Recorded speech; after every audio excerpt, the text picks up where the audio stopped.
You're watching YCN, your local view. Program airtime is underwritten in part by Bar Harbor Bank and Trust. Looking to purchase your dream home, finance your business, or just find a better checking relationship? Our New Hampshire team is here to help you. We make award-winning banking happen every day. Contact us to see how we can help you. Member FDIC.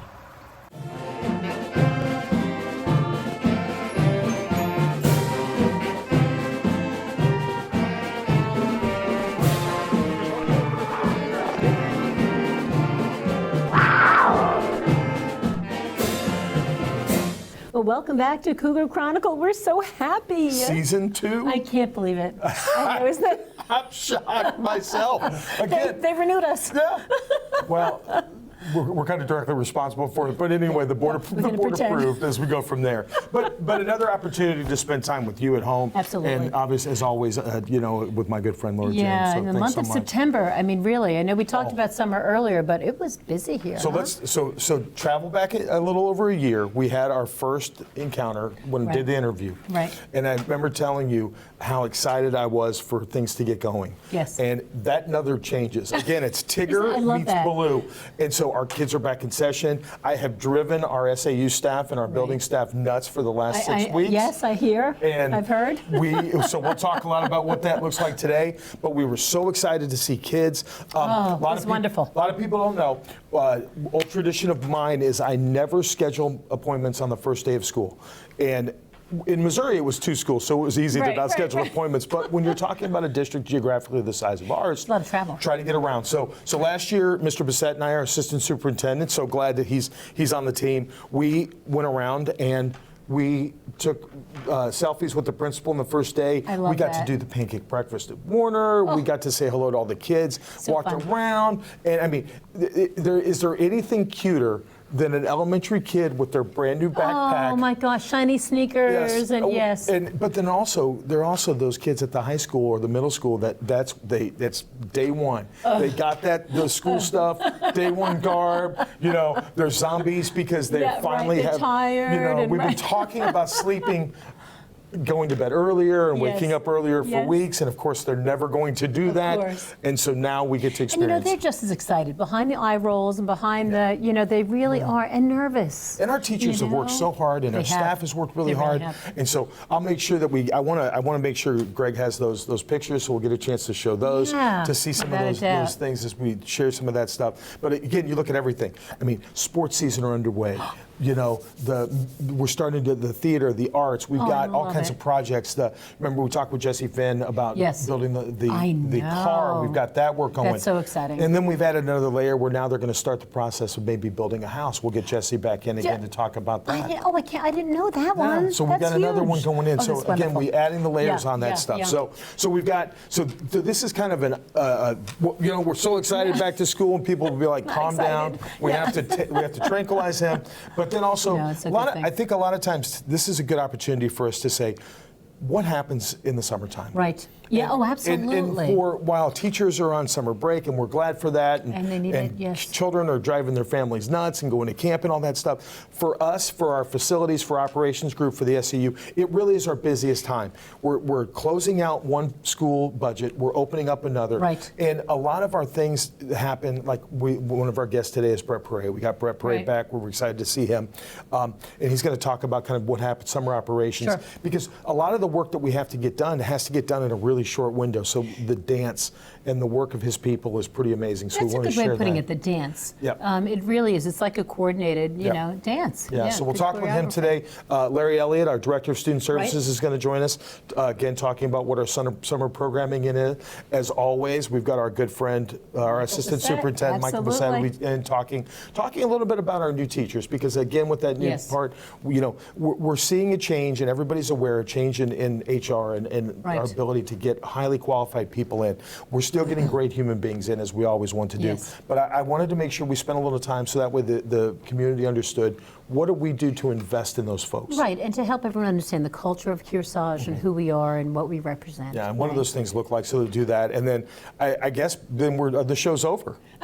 right? There's no section. That's exactly it. Well, No, it's true. I think I was this trying is to great. avoid the ask the superintendent question. No. I was thinking I might be that's able to right. get away from that whole Boy, thing. sharp as a tack I am. It's my first show. Of course I. Oh, and Thought I was this close. And I have a good one today. I hate to start out on a serious note, but it's a serious one. Well, we have to Yeah. have those opportunities too. And I Yeah. mean, again, we want the show. The show is designed to express the good, the bad, Right. and the not so great. You know, Right. I don't want to call it the ugly because No, there's really there's nothing no ugly ugly, within right. there. It's transparency. 100% as we go Yeah, with that. and we're grateful for that. So know that, yeah. And our first guest. Mr. Brett Pare will be coming in. We can't Sounds wait good. to see him. So stay with us. We will be right back on. The Cougar Chronicle.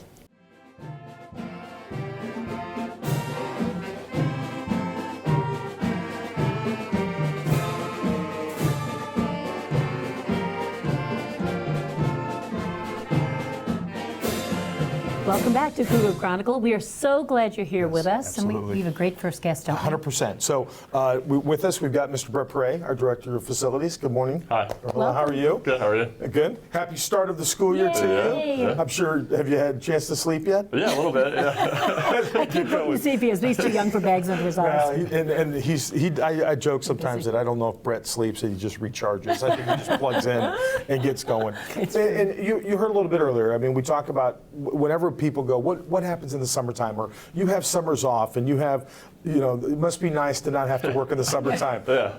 Not for you or your No, people, right? no. You guys operate on a 12-month contract. Yeah. So talk real quick and just remind folks, when we talk about your crew, who does that include? Yeah, so we have both our custodial crew and our grounds crew, so we have an incredible group of people who I think once summer rolls around, a couple of them are like kicking the teachers out. Like they're ready to go. It's our time. They can't wait to start. So, you know, I think the first day of summer for us is the most exciting because it's when we really kind of shift gears and start our summer Interesting. work, which is fun. Yeah. Why is summer important for you guys? Like, that's the thing I really want folks to get is, I mean, like for the SAU, for facilities, for operation stuff, I mean, the summertime is really winter break. Anytime the buildings are empty are really our busiest times. Yeah. For us, I mean, summer, I think we spend the school year kind of prepping and planning these projects, and then, you know, in the summer months, we get to kind of see them come to life, which is exciting. You know, we spend a whole year planning them, and then we have 6 weeks to get them done. So, Short window. yeah, it is. And I think each summer we kind of pack more and more into it, so it's fun, but definitely busy. Yeah. Now, give examples of some summer projects. Yeah, so I mean, in all of our schools throughout the entire district, I think every single classroom, every piece of furniture gets moved out. Our custodial staff goes in, they clean it from top to bottom, they refinish the floors. You know, they strip some of our floors, they do all the hallways. So pretty much every surface in our buildings gets a good deep clean, which is hard to do throughout the summer months when they're full of kids and teachers. So that's really exciting for us. That is necessary. I mean, and you heard me mention, we talked earlier in the beginning of the show, that it really is a dance because you can't have, like, one crew might have to work in multiple buildings. So it's how do you get those things scheduled? Right. And, Yes. and it's jokingly, I've never really said it to these guys, but it was always fun. I always called it the creeping death because you were like, if you didn't have your things out of your room, you only had so it's much true, time though. to And get stuff out. it's And so true. they were creeping closer to you. The wall is coming, and you're like, you've got 2 days, or we're gonna, you pack it, or we're packing it. Or we pack it, exactly. And because we've got to get everything clean, and it's not. Realize too that when we're talking a couple hundred teachers of classrooms that have to get cleaned, but it also includes offices, nurses, counselors.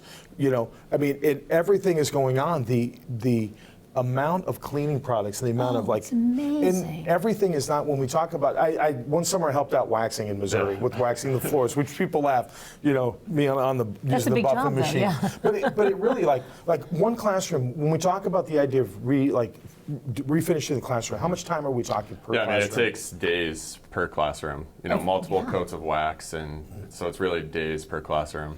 And you have a lot of children at a very concentrated space, so there's every nook and cranny gets covered. Yes. As it should, Yeah. right? Yeah. You know, and the windows and all the, you know, nooks and crannies. And cleaning is really just one part of it, because then there's also facility stuff. I know, talk outdoor with your grounds crew. Yeah, so that group, they're always going. Equally as important, we have our grounds crew who handles the outsides of our building. So we have 4 grounds crew for all 6 of our district buildings. And I mean, I think it's one of the most exciting things for me because it's when we really get to kind of have a good first impression when everybody comes back. So they're doing, the mowing and the string trimming year round, but the summer is when we get to do some new plantings or some new mulching and really just get the schools looking great for when staff and students come back. So that's one of my favorites, is going around and seeing them get to do that. Well, and it's been hot. Yeah. That's a tough job. And also we also have to take some other additional things on.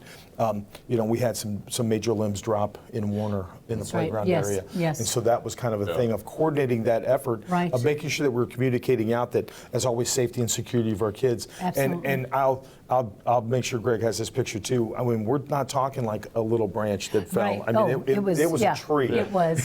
Do you do all that work? Do you sub it out? We sub some of it out. Definitely big tree work. You don't have that equipment, right? You just don't have it. No. But still coordinating those things. Of course. Because the grass still needs to get mowed. And then also on top of that, then we're talking about weeding and mulching and all the additional work that has going on. But then you also understand too is it's coordinating like repainting the parking lots. A lot of asphalt work, trying to get things going. Right. What project, what building needed to have a boiler replaced, and what does that whole thing look like? Exactly. We had the amount of work that went, if you remember the SAU in New London has a standby generator, and that project getting completed. Huge last year. And so when we have all these things going on, it really is such a dance. I mean, between Brett, Scott, and Shannon, their admin team for facilities doing an amazing job, and I really appreciate all the effort you guys do. But if I get to intimately see the dance you do, and the coordination the after, and the during, all that, right.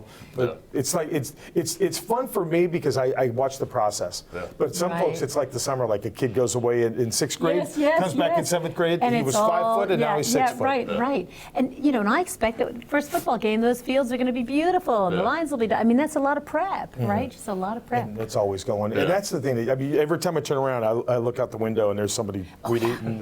You guys are busy. Yeah, no, and John touched upon it, but a lot of the summer is like the behind-the-scenes stuff that nobody really ever sees. John mentioned the striping of the roads, or even down to pumping our septic system. Some of it's not all that glamorous, but it has to be done. We have to do it. It's some of the most important stuff that we do over the summer. John touched upon like how great our staff is in the office up here at the SAU to really help keep all these parts moving. So it's great. And you're enthusiastic about it. Yeah. Because it's to me, that would be like a frustration nightmare. Just all these schools and all the work that's looming, and your enthusiasm is wonderful. Thanks. Well, and I think one of the things I appreciate a lot about you, Brett, is that Brett very much takes ownership of the whole thing. Yes. Like, these are your buildings. I mean, they're the taxpayers, and we battle in budget session, making sure the NBC gets us, and the board understands what's going on.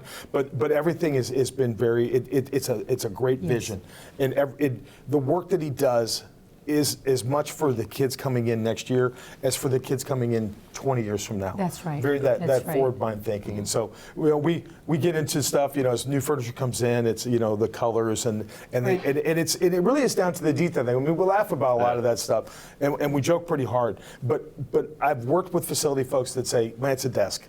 But he wants that professional attitude. Absolutely. And that want things to function, and the old Saturday Night Live, it's sometimes better to look good than to feel good, but we make sure we do both. We want to feel good, but we make sure we look good as well. It's true, and you're putting students first, and our children first, right? And so we're so grateful for that. Yeah. It's not just the color, is it right for this classroom, this age group, and it's a lot. Yeah.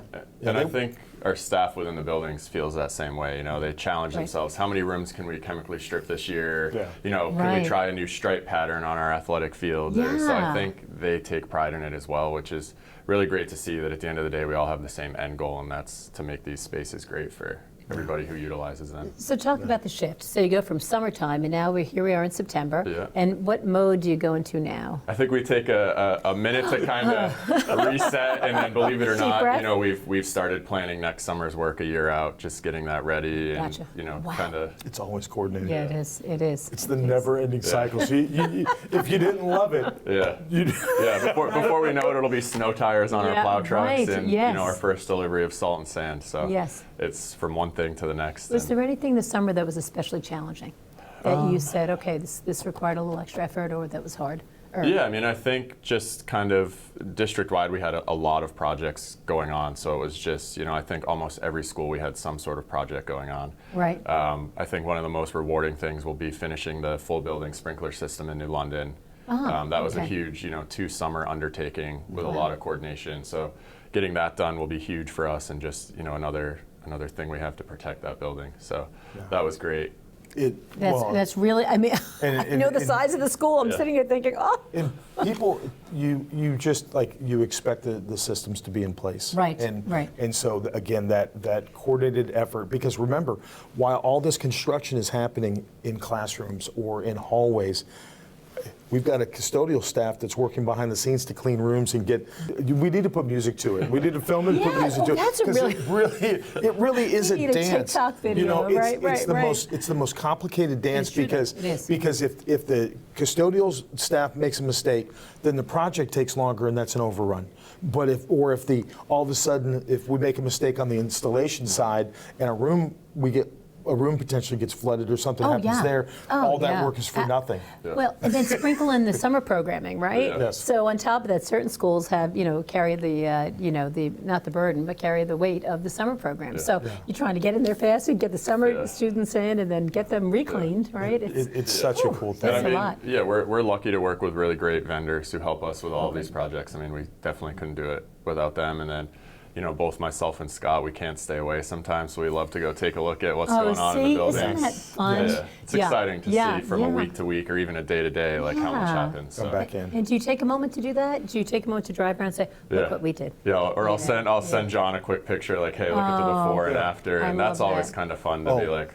Because he knows I nerd out about stuff like that. I love how it's made stuff. So when we were doing work on the high school and we were removing, I got a picture and a short video when they were craning the new HVAC system over the auditorium. How cool is that? And so, or like, the backup generator stuff, or even like a new boiler system. We got that going here in New London.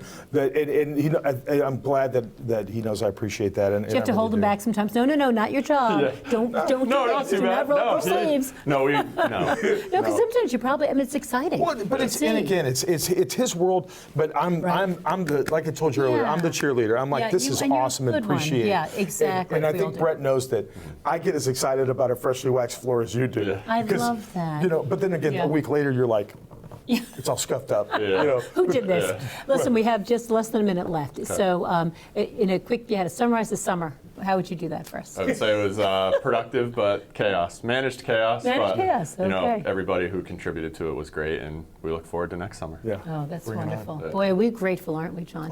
Every day. Yeah. We got a great crew. I've told a number of times, told everybody, I get to support a phenomenal team, and this is just another shining example of what we get to do every day. Will you come back to speak with us into the school year, because we want to hear about how your projects are going? Of course, yeah. And you can tell he's so excited. He's like, great. He's my boss. I'm saying yes. No, I love to kind of show off all the hard work that our team does. I know you do. I'm sorry we make you sit here and talk to us. We're good. But it really informs everybody, right? Speaking of informing everybody, who do we have coming up next? We've got Larry Elliott, our Director of Student Services, is going to come in and talk about what happened for some of our summer programming. Always a chance to explore some of those things. And again, it's that stuff that there are things that go on. So this is very poignant, because while this work is going on, then we also have what happens with some of our kids in the summertime. Exactly. So thanks so much for joining us. Thanks for having me. We'll be back. Stay with us for the next segment. Every dull moment. We'll get down on Cougar Chronicle.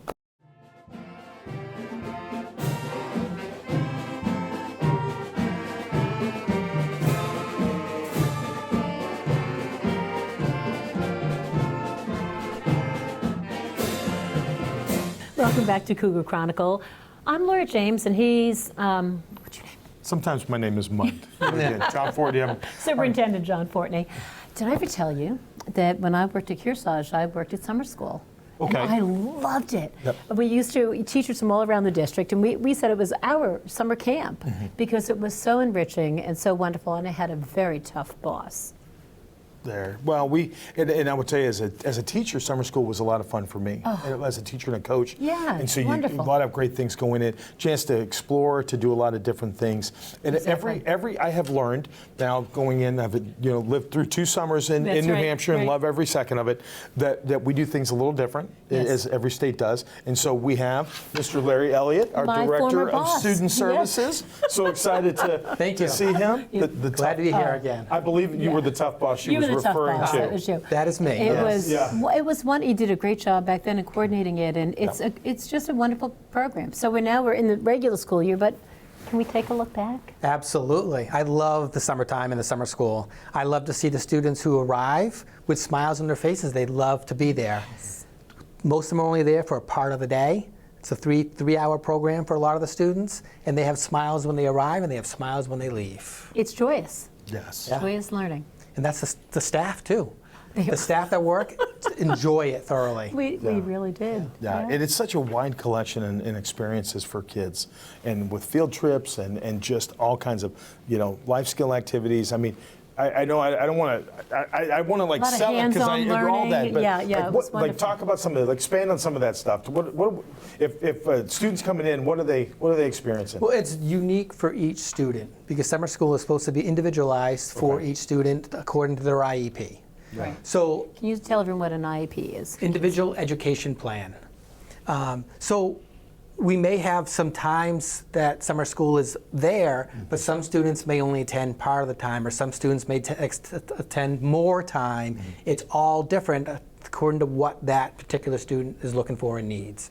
Right now, our summer program was set up for that. We did some reading instruction in the first hour and a half of the day for primarily a lot of the students, and then some different students would be there for math services afterwards. And we also had our preschool program that runs during the school year, as well as those who need summer school during the summer. And it really helps with reinforcing all those skills as they enter kindergarten or at first grade. Or preparing some of the students for their next grade that they're going to. Right, right. And this is a great opportunity for those kids. You talk about a possible summer slide in some kids, and so these are things to really enhance and build upon the skill set, which is why the additional time is needed. Well, that's one of the reasons that you look at why does a student need summer school or not, is some of those critical skills or some of those things that they didn't learn the previous year, or some of the ones that they really need to know going into the next year, that they can teach some of those skills. Now, you need to tell me what the secret is, because I taught it and I didn't understand it, but the students and teachers alike came in with those big smiles on their faces. Yeah. You would think, oh, it's summer. No one felt that way. Not at all. It was absolutely the most joyous time. The atmosphere is just so laid back. And the bus rides are a lot shorter. Right, A lot less students are on the bus. I mean, we had about 100 students at summer school this year. Oh, wow. We had two campuses, one at the Bradford School for preschool and kindergarten through grade 6, and then we had the high school had middle school students and high school students at it. Oh, how wonderful! Okay, that's a nice separation too. Yeah. Again, an opportunity as we talk about the dance. This has been a lot of dance conversations. Yes. Is coordinating what kids go where, what staff goes where, what needs, especially when we're talking about that individualized needs. Well, that's just it, the IEP, right? That really gave teachers the opportunity to really address everything in that IEP and work diligently on it. And I get all the IEPs for the student. Each teacher who runs summer school has a smaller class size. We'll try to have class sizes between 6 and 8 students. Right. They have those IEPs in advance so they can be planning on what they're going to be working on with those students before summer school starts. Gotcha. And the commitment from Kearsarge, we also had an array of paraprofessionals, of individualized, we had our OTs and we had our speech therapists, and I said it was like being Keith Lockhart at the Boston Pops, conducting this wonderful, orchestra specialist. And there's some enrichment activities that happen for all the kids also. I remember coming in last year. We didn't get a chance to have this gentleman back this year, but kids were doing percussion drumming on buckets. Yeah. That was so fun. That was one of the first times early in July it showed up, and I remember walking up and the teacher, they're like, "What student are you here for?" I'm like, "All of them." Yeah, right. And they're like, They're like, oh, you're the new superintendent. Like, yeah, just showing things up. But it's just those experiences and Absolutely. watching the kids have outlets to be creative and have the ability to be exposed to musical opportunities and art and Farm field animals. trips and things of all of that stuff, because ensuring that those experiences are valid along the lines of reinforcing. And that's the thing that's neat with some of the summer school and the extended year program, is the ability to take it a little more creative with exposing kids to and reinforcing those skills that may be a little tougher to really expand during the school year. Right. We spend a lot of time in the community for the students that are at the high school age, and they do. They went to trips like to Audubon, a lot of trips throughout the year. Well, even like I've even served trips like Hannaford to like going to the grocery They go store. to the Hannaford's Behind the weekly. scenes Yeah. Actually, one of the trips this summer that the students went to Market Basket on Monday, and then on Wednesday they used the stuff that they got at Market Basket to make their own lunches for the trip that they were going to on Wednesday. So they were learning the skills of the daily living skills of surviving and making their own lunches, and then took it on the trip with them. Planning the meals and then prepping. That's wonderful. Yeah, and that's doing all part of that. what we do at Yeah. summer school for those high school students. Oh, Those life skills are. For those life skills They are students. so much fun. I loved every time I go to the high school. Anytime I go to one of the schools, I always pop into the Gateway programs because it's obviously I was married, as Larry knows and you know, I was married to a former SPED director, and so special ed will always hold a special place in my heart and paying attention to that. But I get such a kick out of just the cool things that happen with the kids and how always excited they are when new skills are learned. They want to show off the new skills. it's and wonderful. you get invited. I got invited last year to a pizza party during the school day. Yeah. Did you really? I do. And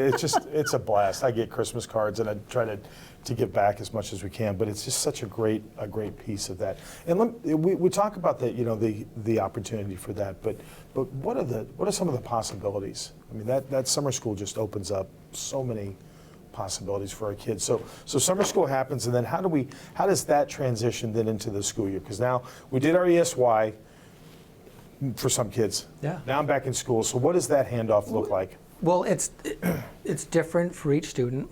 Some students. You notice the answer there. Right. It's different. reminds me. It's not a cookie cutter program that everybody fits into. It's true. It's that true. some students are there for ESY that they didn't gain something during the school year, so now they're getting that skill, so that when they go into the next grade, they're ready with their peers and have those skills. Other students they're learning skills ahead of time, so they're pre-teaching the information, so they're ready for the school Right. to be ready. For some of our students at our Gateway at our high school, they're doing a lot more community interactions and community engagement, where they're doing like job sites, or they're going to work. We went to the theater at the New London Barn Playhouse and saw a play during the afternoon. They previewed a sensory performance for our students, and then we helped them out with Absolutely. and doing chores there and stuff. So it's for every student, it's a little bit different based on what their needs are. So just picture that little preschooler, right, who's coming into kindergarten and is nervous. And, as a kindergarten teacher, oftentimes you'd have that little one in the corner, who just wanted to during, our greeting meeting time, who just couldn't join the circle yet because they weren't ready. And think of what that summer program does for them. That's what our K1 classroom is doing, is actually previewing what school looks like. Right. And they have we have a teacher that teaches first grade this past summer, that she's making it look like what the school day would look like for them in a shorter segment to get them ready for what to expect. And sit safely here. And Well, and think that, even simple skills that as adults we take for granted, like Yes. waiting in line and being patient. And what is yeah. this giant yellow thing Right, you want right. me to ride? What? Step into it? You know what I mean? I don't Right. know them. Right, We talk, exactly. like parents, as parents have instituted like stranger danger and stuff, that these are the folks that are here for you. And well, how do you know? Well, because we're in the building and we're in the classroom. That's and right. These adults do those things. And I mean, a lot of what nowadays in the industry they call soft skills, but are Right. so critical and hard, Crucial. necessary Right, skills right, for right. kids to be successful in the long, taking turns. Even the simplest of stuff. And then we stick them in an assembly, a wonderful assembly, oh my gosh, they're surrounded by the whole school. Yeah. And what do I do? How do I behave? What does it look like? Why is everyone so loud? You know, it's a lot. So It's all that thank you exposure. for this great program. Absolutely. And talking about the buses, we had 15 buses running this summer because that's how big our district is to get all the Isn't that students amazing? there. Yeah. Isn't that amazing? 15? So 15 of them had to be That's a lot of getting all buses. of our students at summer school. Yeah, oh, that's a lot. And as we know, finally everything's done. I heard, Got it did you all hear? finished, so, Yeah. So now, you know, I won't know. Pumpkin patch. Anything's Here we come. possible. Yeah, But now- that's right. But now we have another driver, so now when my phone rings at 5 In a.m., case it you're could be for wondering, different This reasons. is the new driver. Yeah, Oh, we're you so glad. finished your training. I got it all Yeah. done. Excellent. Yeah, I we're did proud that this of you. summer, finished it Yeah, all that. good job. Had to get those hours in. Ready to go. Which is so, again, as a side, it's so funny of a process because coming from Missouri, and you always know where you come Yeah. from. You get your license, you get hired by a district, you're rolling. Right. In New Hampshire, there was all these different steps. Right. So they had to treat me like I was a brand new driver, even though I have driven a bus Right. for years. So I right. get in the bus and they're like, okay, let's go. I had to do 4 hours of driving behind the wheel my with the gosh, okay. instructor and the trainer.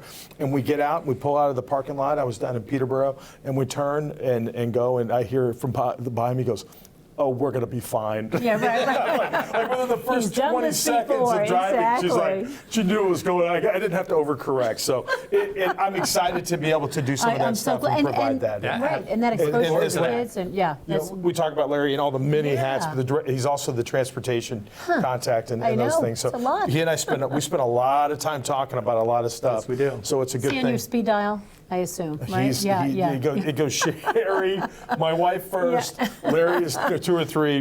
Michael Bessette's in there. You're number 1 in my heart. There we go. So, heard that before. Okay, so Mr. Elliott, we have a minute to wrap up. So All right. tell us, just summarize the importance of summer. Why do we do that program? And now here we are in the school year, but it was a great summer for you. What makes it great for the kids? I just think having the kids ready to go to start the next school year, whether it is gaining the skills that they didn't get or previewing the material or just being ready for school. That's right. Students are ready. The process of learning, right? 100%. Yeah. And always investing, that it doesn't for us. People may step away from a kid's time, Sure. but then we have another set of adults that are willing to step in because we're going to make sure that we've got wonderful. you from once you're ours, you're ours. Absolutely. We've gotta Part make of the sure you're Kearsarge successful, family, 100%. right? Yeah, Larry, thank you for all you do. Absolutely. Thank We you for appreciate inviting it. me again. Yeah, we'll have you back because you have so much information to talk about. Be So. awesome. We've got Yeah. next segment. We got Mr. Bessette coming in talking, and then Lovely. after that, you'll be gone, but you Yeah. get to miss watch the and ask torture the torture superintendent. question, and I always Torture get chamber. All right. We'll go from there. But thanks so much for Yeah, having thanks me so and much, coming in. Larry. We Appreciate it. appreciate you greatly. Yeah. So many good things going on. Always. And It's so what a great exciting. opportunity, which is why, for me, I'm sorry, but if you, as a superintendent, if you can't be excited at all the really awesome Yeah. things that are taking place, we have our battles. There are Absolutely. things that we can do better. There are always better opportunities to communicate or decisions. Hindsight's 20/20 as we look at that. But a chance to really highlight and showcase from the people that are actually leading the Right. charge or Exactly. driving the systems,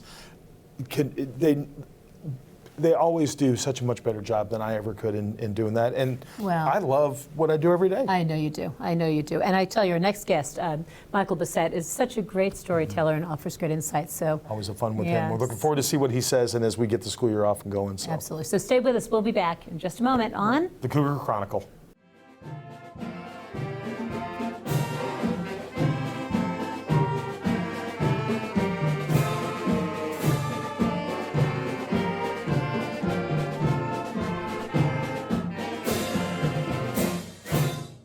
Well, welcome back to Cougar Chronicle. And I have to tell you, we have so much fun before we start the segment too, don't we?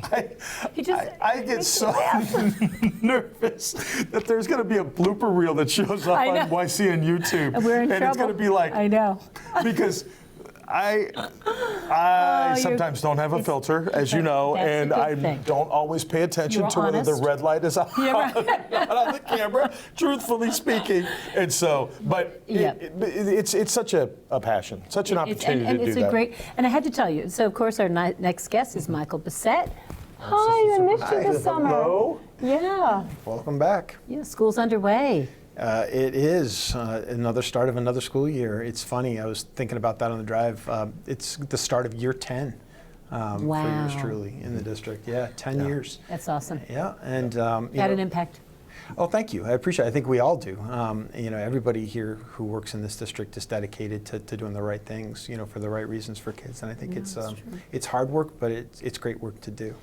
So it's September, and we were talking about new folks coming in. And as always, unfortunately, people retire. Right. People take other jobs. Right. For whatever reason, people decide that they want to take their path on a Sure. different direction away from Kearsarge. And so we obviously want to replenish and bring people in and do that. And what we're seeing now is we're seeing an increase in kind of the alternative school people kind of getting into education that weren't traditional educators. Can you explain to folks what that means? So you have your folks that are really kind of going through the path of they went to college, they wanted to be a teacher when they were 5, and they go through that process and they student teach and they move on.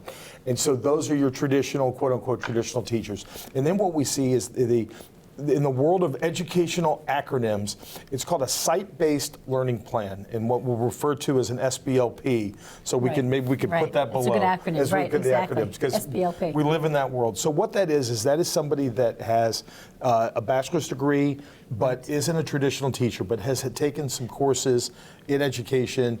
And then what happens is the state, the New Hampshire Department of Education, will give them a statement of eligibility, or an SOE. You have to live in the acronyms. Right, you do. Right, and so basically that says that the district can hire them. And Gotcha. then what happens with the site-based learning plan is they develop a plan on how they're going to meet all the competencies for certification over 3 years. Gotcha. So that's kind of where, so with there's some work that happens with our principals and our directors and associate Right. directors and Mr. Bessette and myself as Michael and I come through to do stuff. But even through all of that, every teacher, whether they're an alternative route teacher, Right. an SBLP person, or a traditional teacher, we invest in them. We do training and we do things like that.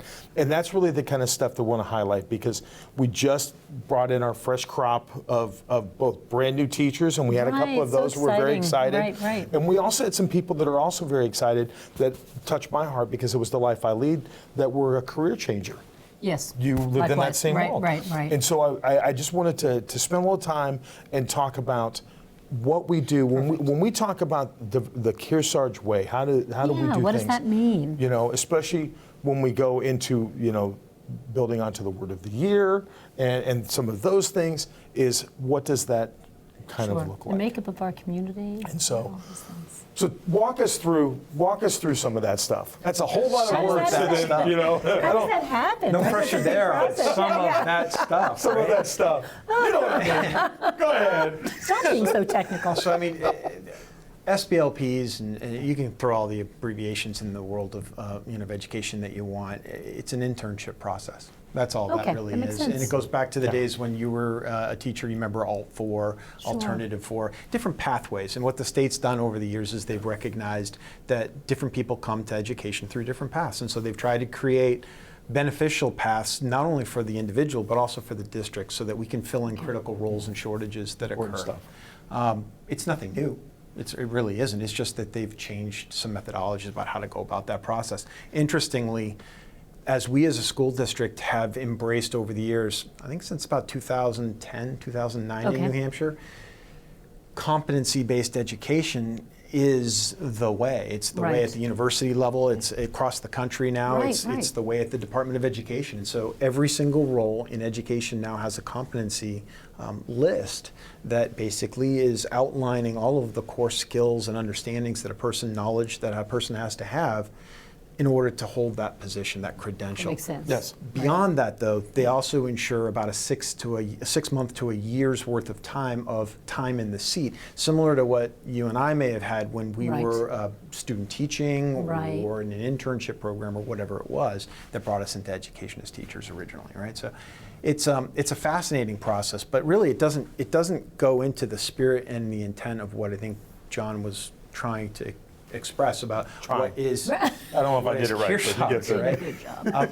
For 9 years, I've had the opportunity to work with and to welcome educators into the fold. And you really think about it, what do you want to accomplish on day one when somebody comes into your district and wants to be a part of something? And they have choices. They have choices throughout the country. They could go to any school they want. Absolutely. And the market that we currently face, trust me when I tell you, there's a teacher shortage across the board nationally as well as locally, right? So making sure they understand that they're part of something bigger than themselves, that they are part of something that has a purpose and understanding behind it that really truly inspires, really is part of that Kearsarge message that we want. Even as something as simple as a pin, Right. the message that conveys is that you're part of something that's important, and it reinforces that for people as part of the subtle messaging that we want to give to our newest employees that says, welcome. We want you here, we value you, we embrace you, not only for the skills that you bring, but for who you are and what you are for the kids in the communities that we serve. So that's our underpinning, if you will, on that experience. It's changed over the last decade. When I first started, the way that we approached it was more of an orientation that was rooted in one day of sign this, do that, There's get the fax this. machine, there's the copy machine. Exactly. You get here's the Right, schedule for right, pays. right. Here's who you call if you're have sick. a problem. Yeah. Right. Yep. We saw value in that. There was value in that. Of course there was, It yes. took away. But over the first 3 or 4 years, I personally went to the former superintendent and advocated for change in the mentoring program that took it to a different place. And I was able to capitalize on federal dollars through Title IIA funds. So at a federal cost, we were able to absorb some of the impact of this as we transitioned into a newer model to pay mentors, teachers, educators, to come to the table. We give them about 30 hours of mentorship time with a mentee. And in most cases, we work really hard to create a condition that over the year, they'll have a monthly 1 hour experience with their mentor, but we all secretly know that they create those conditions that allow for them to have much more Absolutely, contact, right? yeah. But we respect them enough to say, we want to pay you for this, and we can't break the bank, but we can give you X. And we try to create a condition for them to be able to support them over the long haul. We also invite them now, it used to be 1 day, now we do 2 days. And the way that we've created this condition, this welcome aboard that John was referencing, is that we welcome them on day 1, and the whole first half of the morning until lunchtime is spent around talking with our newest educators about things that are rooted in ethics and rooted in the importance of the work that they do. And we try to give them a little dose of the responsibility of, you're an ethical person, you have to be an ethical person, you have to act in an ethical and responsible way in order to satisfy the state's requirements for our educators. Right. It wasn't until about 6 years ago-ish that our state adopted a code of ethics, which was atypical for professions. Plumbers have had them since the 1800s, right? Doctors since Archimedes, I mean, you name it, right? So the honest response is that we relate to the game, and as a state, we adopted them about 6 years ago. They're complex, and taking the time to embrace some of the ethical responsibilities of educators and talking about what that implies not only protects their licensure, but it also protects our kids. Absolutely, So, we really need to keep those boundaries clear. Beyond all of that, though, by having those conversations about what's ethically important and those gray zones of decision making, we also imply a set of values about what we as a community support or don't support when it comes to our interactions with our students and families, right? It sets a tone, it sets an expectation. And we don't want to come off as being harsh, or we don't want to come off as being a group of people who are dictatorial or whatever it is. Sure. But there was this famous book that was, I hated this book, as an educator, but it was a famous book. It was The First Day of School by I had it. Harry It was Long. given to me, yes, I right. think I found like 12 copies when I moved. Right, The exactly. opening paragraph, if you recall that book, is, welcome to education, you don't work for yourself. Right. You work right. for a school district, Right, right? And I think he intended that message purposefully to set a tone with educators that even though they sometimes feel and sometimes do work in isolated little, cubicle, Pods, 900 square foot right. rooms, that they're not alone. There's a common purpose, a common understanding, and common expectations about how we interact with kids that we have to share those values and those ethics around, right? So that's part and parcel with the message. Here's where, Michael, your strength is that it's not just the Kearsarge message, which is a big one, but also you bring in what's required by the state. You're bringing the new code of ethics, and you have a full understanding. You've participated in that process, and you understand it. So blending the two, is that? It sounds It like it's is, a big and part. you know, I want to say this cautiously because with all humility, people out there do this in every single school district. Right. So it's Of not course about they do. Michael I know Bessette's that, but personal still, but we acumen. need that. Yeah. For me, what it really does, though, is it allows me to shape conversations with educators based on experiences here. Okay. Here, we have rural roads. And here, it is not an uncommon event for a teacher to be driving down the road on a snowy day and to see a young student who is walking along the side of the road, you know, sometimes dressed appropriately, sometimes not. Right. Middle school kid. They never wear Exactly. And to have to make a critical decision in the moment. Do I pull Right. my vehicle over and Right. offer this student a ride? Something as simple as that is an incredibly complex big. ethical decision, Yes, right? yes. And we talk about decisions like this, and we try to help them to understand that there are signposts and guideposts along the way that help them to know when they're getting close to those moments. The yield sign versus the stop sign is There you go. actually a metaphor we use I like that. in the training, yeah, right? Yeah, and that's important because we all face those situations, and Yes. and discussing it before would help. Well, and I think it's also important that we're very clear with new employees coming in. I mean, they've gone through the interview process. We've had great conversations. They're excited to go. But we also want to make sure we set the stage of what their fence line looks like. Right, exactly. And there's nothing wrong with having those boundaries. true. And those boundaries vary from community to community. So when you have something as rich and as wide open as the district that we support, we really have to make sure people are very clear to understand, because giving some historical knowledge, and you look at what does Warner value versus what does Bradford, and a lot of that is the same, Absolutely. but there's still some nuanced stuff that Right, needs to cultural, be, right, and it's differences. important to talk about Speaking that. of boundaries, I just got the 1 minute wrap up. This yeah. happens every time, all last year with you, Michael, it's because the information you're disseminating is so valuable, and we're so grateful for that. I think if I left our community with one message, it's at the end of that experience, they've created a partnership with other educators serving in that mentorship role. Okay. Frankly, hopefully we've opened the door to trust and understanding with our leadership in the district. But the day 2 portion of that and the remaining 12, 14 hours worth of time is built on a relationship building process with a mentor who has the same skill set, Got it. same experiences that they do. And the agenda for those discussions, although we provide them with a list of these are some really important topics, Right. is really the relationship that's built between the mentor and the mentee that's sustainable, Love that. hopefully, for the future. And it cultivates and nourishes a relationship that hopefully leads to retention. Absolutely. Oh, we're grateful for that. We really are. And it's, again, another coordinated dance of getting things in and making sure that we have the right information in people's hands so they can be productive, they can be great for kids. Right. And at the end of the day, we talked about earlier, it's a way for us to plow the road, so that way what's behind us is All positive Just and able good for to kids, go on 100%. through. Trust and understanding. Those are the words I'm taking from this interview. I love Yes. that. Michael, thank you, as welcome. always. Happy September. Yeah, Welcome see back you to next school. month. Yeah, we'll see you next month. And we'll be back. I hope you stick around, because this is my absolute favorite segment coming up. What was that, Sean? What was my favorite segment? at in the whole end of the world? show, right? At the end of the show? Ask the ask the superintendent Yeah. every time. So So, stay still. I want you to hear this one. We'll be back on. the Cougar Chronicle.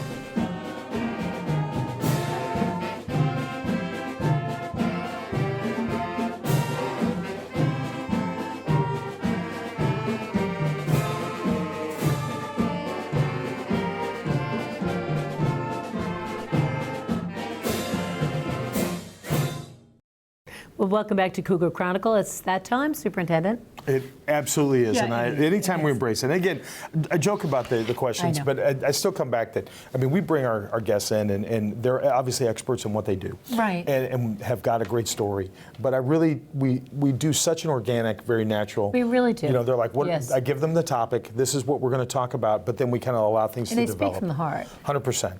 And so Right. and part of that is, again, it's that embodying that transparency. So, Right. because I remember one time we had a guest that was like, well, can I have the questions?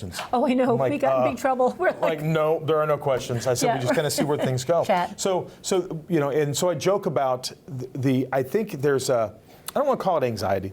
I find a level of excitement from this segment because, again, the commitment is an opportunity for our community members to Right. ask questions. Absolutely. And to really pull back the layer on stuff. Some questions are tougher than others, I'm not Right. going to lie. Exactly. And so it becomes very And let me tell you why I stressed out about this question today. It came from New London. Okay. Greg and Lisa, who run the show for us, who do everything. We just get to sit here and be, interviewers, right?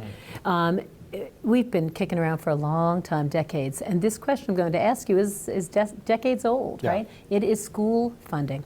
So forever, this has been an issue across the state, right? Yes. So whether it's school funding or vouchers, this citizen from New London wanted to know, how do you coordinate the information that's new laws that are being passed from Concord, and how do you support our school district in a very ever-changing world?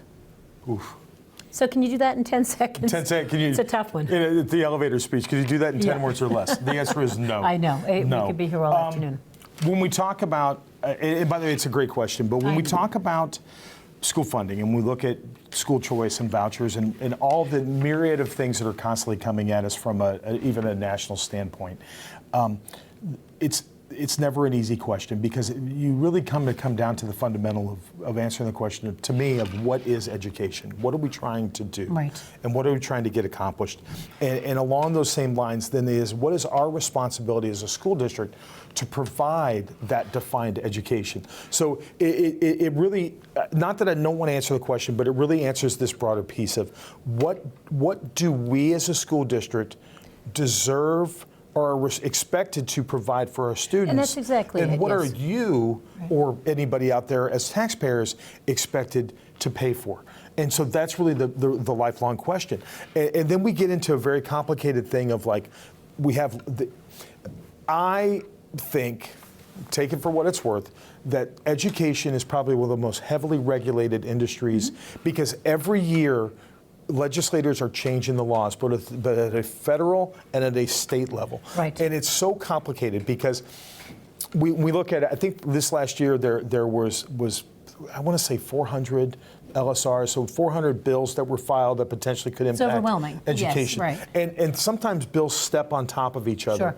And so, and I think a lot of it is getting people to the feel of what choices do parents have in their education, which we look at, like school vouchers or the school choice thing. And then who's responsible for paying for it?